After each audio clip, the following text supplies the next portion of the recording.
Habitual a esta hora aquí en Mega Noticias 3 de la tarde, nos vamos de lleno a nuestra mesa de análisis. Le doy la bienvenida al doctor Jesús Felipe González Roldán, presidente de la Sociedad Mexicana de Salud Pública. ¿Qué tal, doctor? Gusto en saludarte.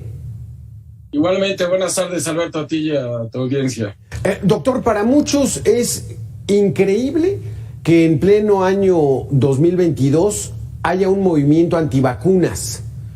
Yo consideraría que están en su derecho, pero ¿qué hacer ante esa situación de padres de niños que no los quieren vacunar con el esquema básico de vacunación? Mira, la verdad es que como tú bien señalas, pues hoy estamos con un movimiento creciente en términos de movimientos antivacunas, pero yo creo que a la luz de los datos y los hechos, pues la contundencia de lo benéfico que han sido las vacunas, sobre todo para la humanidad, es indudable. Y nada más señalarte, las vacunas que realmente se generan durante el siglo XX, y es en ese siglo, gracias a las vacunas y al surgimiento de los antibióticos, donde la esperanza de vida de la población, de estar en 32 años en 1900, se eleva hasta 75 años para fines del año 2000, lo cual te habla en sí mismo de lo benéfico que ha sido el hecho de tener acceso a vacunas para erradicar o para disminuir el peso de enfermedades infecciosas que ocasionaban enfermedades y muerte. Claro. Te pongo un ejemplo muy claro. Mi generación de personas de 50 años o más, teníamos compañeros que viven hoy en día con secuelas de poliomielitis, y hoy las nuevas generaciones, la generación de mi hijo, por ejemplo, pues ya no ven compañeros que tengan esa enfermedad y que estén sujetos a la discapacidad o a los problemas que genera esta enfermedad. Exacto. Y hoy ante riesgos de resurgimiento de enfermedades como el sarampión, que tienen una alta transmisibilidad, pero que también pueden tener una alta morbilidad y sobre todo también mortalidad, pues es importante que reforcemos y fortalezcamos la vacunación en nuestros menores de edad, ¿no? Sí. Aquí quiero que le demos la bienvenida a Héctor Jaime, diputado federal del PAN. ¿Cómo estás, Héctor? Alberto, muy bien, muchas gracias. Un placer saludarles. Héctor, aquí quiero poner este tema del lado político. El derecho al respeto ajeno es la paz, decía el presidente Benito Juárez. Hay gente que tiene derecho incluso a no creer en la ciencia, pero ¿cómo poder canalizarlos a que tomen la decisión que ha beneficiado a la mayoría y que este movimiento antivacunas sea cada vez menor, pero está resurgiendo? Héctor, ¿qué pasa?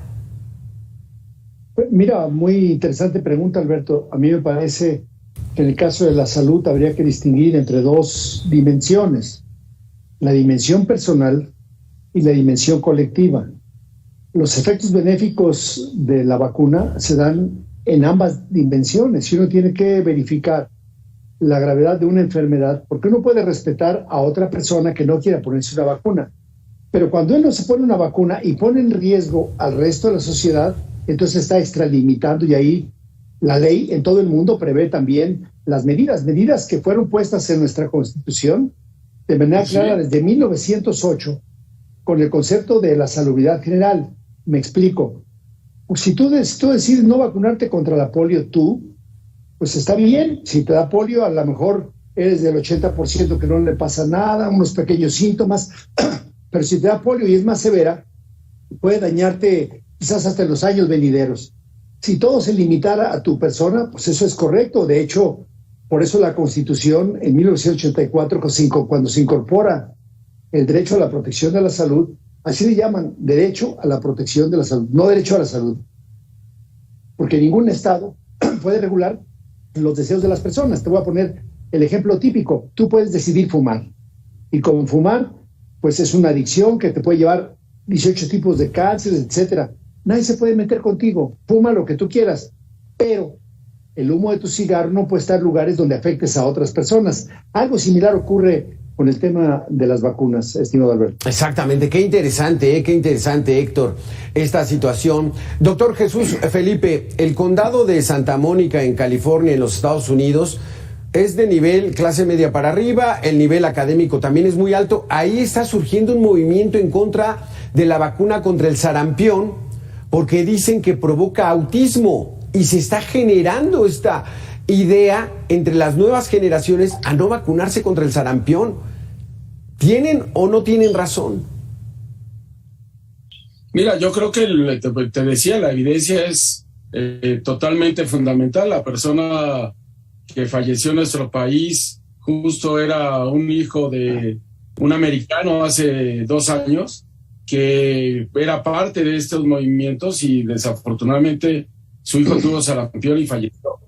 Creo que aquí la evidencia es contundente.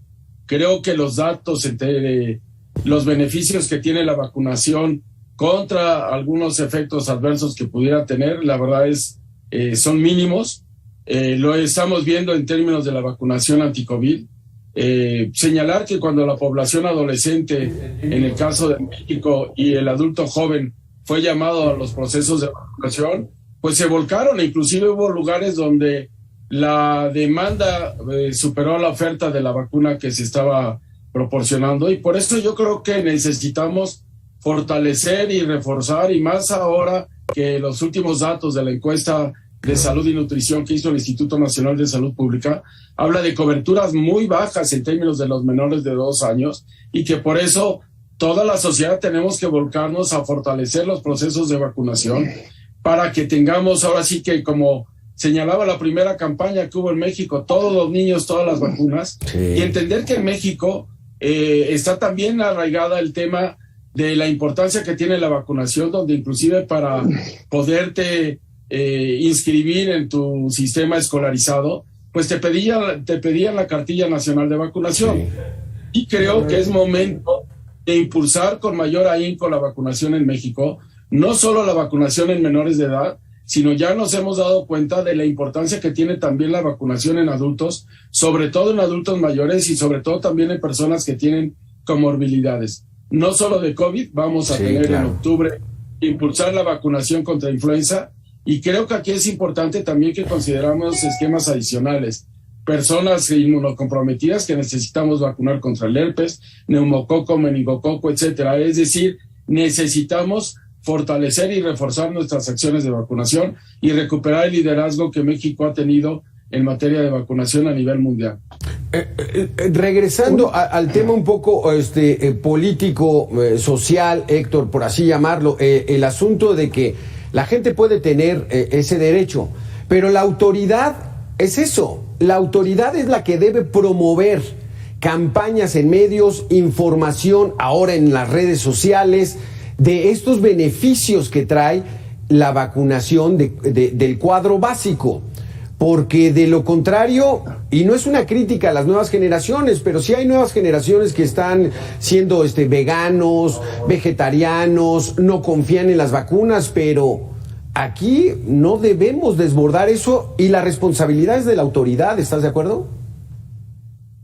Totalmente de acuerdo, Alberto. Mira, a mí me parece, acabo de escuchar a Felipe, que es nuestro presidente de la Sociedad Mexicana de Salud Pública, una persona muy enterado, muy preparado, pero me gustaría señalar 2 cosas. O sea, realmente en lo que hemos estado en falla plena es el poder comunicar esto bien a la población, y ahí creo que nuestra sociedad tenemos que hacer mucho más lucha, pero nos encontramos también, y hay que decirlo puntualmente, pues el freno del Ejecutivo. ¿Ves? Este Ejecutivo federal de Morena y del presidente López Obrador, que en los últimos 4 años desaparecieron las semanas nacionales de vacunación, a la cual la gente estaba acostumbrada a llevar, y luego a llevar a sus niños a vacunarse, a los adultos mayores a vacunarse, y luego nos encontramos con un déficit de vacunas. O sea, para poder vacunar ocupa haber biológico, y no hubo biológico, y nos encontramos luego con estas bandeadas de recomendaciones a la vacunación. Si hay que vacunar a niños, no hay que vacunar a niños. Si hay que vacunar a adultos, no hay que vacunar a adultos.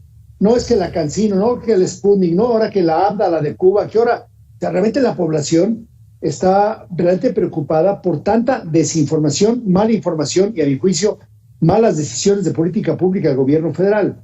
Porque además, fíjate, cuando ya vemos el presupuesto 2023, pues de entrada, 16,000 millones de pesos de menos en vacunas en el ramo 12. Y la pregunta es, bueno, ¿cuál esquema es el que van a poner o no van a poner? Tú vas hoy a cualquier centro de salud y pides, o al IMSS o al ISSSTE, y pides yo tengo 65 años, que me vacunen contra influenza, y no hay vacuna para influenza. Y pides tú que te vacunen contra neumococo, y a lo mejor sí hay para neumococo. Pero eso de estar yendo una y otra vez, porque realmente el mexicano estaba acostumbrado a que en las campañas nacionales de vacunación, que se hacían 3 o 4 veces al año en México, pues todo el mundo se vacunaba y los niños estaban en orden. Y me preocupa la recomendación de Felipe. O sea, si hoy a un niño que no tenga la cartilla completa de vacunación, no lo dejan entrar a la escuela, pues no va a ser a veces ni culpa del niño ni de sus papás, porque no hay biológico para vacunarlos. Pasamos más de 2 años sin que hubiera el biológico para BCG, que ya empezó a llegar para evitar problemas serios de tuberculosis, Alberto, ¿ves? Entonces aquí sí hay una falta seria del gobierno federal que debe de apretar el paso. No es tu ámbito, doctor Jesús Felipe, el lado político, pero parece que esto está ocurriendo. O sea, se le está inyectando 400,000 millones de pesos a una refinería, 400,000 millones de pesos a un tren que va a hacer un recorrido turístico, y no se le está inyectando dinero al cuadro básico de vacunación. ¿Cómo andamos en las vacunas en estos momentos? Mira, yo creo, y ahí coincido con Héctor Jaime, la necesidad de establecer políticas públicas que tengan continuidad. Es muy claro que la salud no se puede politizar, no se debe ideologizar, y que en la medida que tengamos mejores condiciones de salud vamos a tener población pues más sana y sobre todo más productiva también como tal. Creo que aquí es importante, y qué bueno que se haya identificado que en este presupuesto de egresos hay una disminución en términos del presupuesto destinado a vacunas.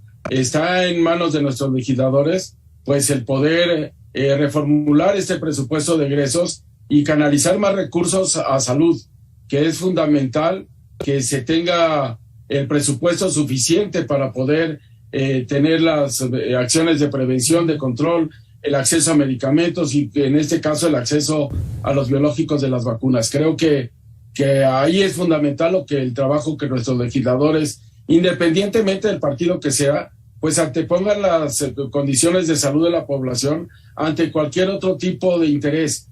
Ya nos hemos dado cuenta, y esta pandemia nos demuestra la importancia que tiene estar preparados, tener los insumos y tener nuestro sistema de salud activo para cualquier atención de urgencia epidemiológica, de pandemia, de emergencia, de brotes, de rebrotes que podamos tener de enfermedades.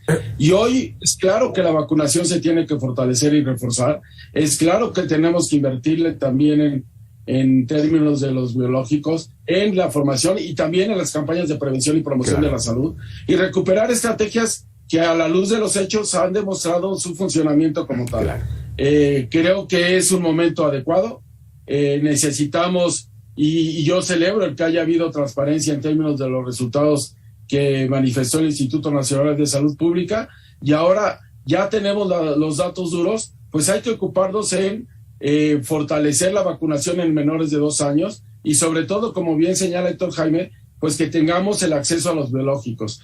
Y hoy también tendríamos que buscar no contratos anuales, sino los contratos multianuales que permiten que México tenga mejores condiciones de precio y el acceso adecuado a los biológicos. Y también, pues quitar este mito que se estableció de que la distribución era muy costosa. Exacto. Ya hay muchos informes que señalan de manera clara pues que la distribución en México estaba en los parámetros normales y que necesitamos volver a retomar lo que nos ha funcionado. Yo celebro que el Instituto Mexicano del Seguro Social esté haciendo las adquisiciones correspondientes después de haber ido a una compra centralizada, cuando evidentemente la compra que dieron con UNAUS no funcionó. Sí. Es de sabio rectificar, hay que modificar las cosas, necesitamos tener los insumos y también el presupuesto adecuado para poder adquirir estos. Un tema muy interesante, se nos acaba el tiempo desafortunadamente, Héctor Jaime, muy breve. ¿Tienes el dato de cuánto cuesta una campaña de vacunación en nuestro país? ¿Es cuestión de dinero? ¿Ya no tenemos dinero para pagar unas campañas de vacunación, Héctor? En realidad siempre tuvieron el dinero. En promedio costaba de 8 a 10 mil millones de pesos. Cuando vino COVID se incrementó, y el año pasado se incrementó a 30 mil millones de pesos, pero además ha habido la opacidad de no saber cuánto cuestan las vacunas. Si quitamos COVID, con 12 mil millones de pesos se cubre el paquete que hoy se tiene. Pero como bien decía nuestro presidente de la Ciudad de Salud Pública, Jesús Felipe Roldán, es importante que también ya vayamos incorporando vacunas de nueva generación que tienen acciones muy específicas en personas que son más vulnerables. Él hablaba de las personas que tienen las defensas bajas, en medicina se conoce como inmunodeprimidos, y entonces una persona que tiene diabetes, una persona que tiene cáncer, una persona que está siendo atendida con quimioterapia o que simplemente tiene un problema inmunológico serio que sus defensas no le apoyan, ocupa vacunas específicas a lo largo de todo el año. ¿Ves? Por ejemplo, la vacuna para el neumococo, no ocupamos que llegue diciembre, aunque se dice en el régimen popular, Alberto, que enero y febrero el desviejadero. Una de las causas de las muertes en los adultos mayores pues, es la neumonía, y hay una vacuna para ello. Entonces tenemos que estar previniendo bien desde que aparecen las banderitas de México en septiembre para vacunar y que no haya un doble pico, porque vuelve a haber COVID, vuelve a haber influenza y vuelve a haber neumonía en el caso de los adultos mayores, y en el caso de los niños las infecciones virales, que son importantes también que el niño esté vacunado. Qué interesante tema, qué interesante tema. Se nos acaba el tiempo. Vamos a continuar aquí en Mega Noticias con lo mismo, pero nos queda muy claro. Hay que atender la salud pública primero que todo.